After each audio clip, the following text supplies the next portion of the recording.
हे विदर्भातील खास पारंपरिक आणि झणझणीत लोणचं फोडून आणली आहे. आमच्याकडे सध्या 60 रुपये किलोने हम घेतले आहे. ह्याने फोडी लूज पडणार नाहीत.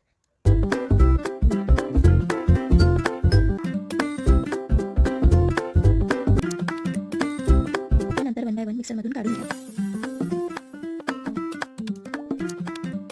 न काढता पाट्यावर जाडसर वाटून घेऊन पाकडून घेतले आहे व थोड्याशा 4-5 लसणाच्या पाकळ्या मिठा लालसर होईपर्यंत गॅसवर ठेवा. लोणचं खाताना बडीशेपीचा स्पेशल स्वाद त्याच्यात येईल. आता आपण बघूयात कृती. एका परातीत सर्व मसाले मिक्स करून त्यात अर्धा किलो गूळ घालून घेऊयात.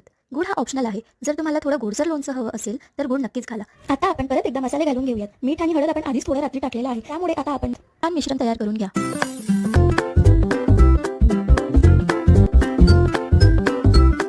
आता भरणी स्वच्छ धुवू.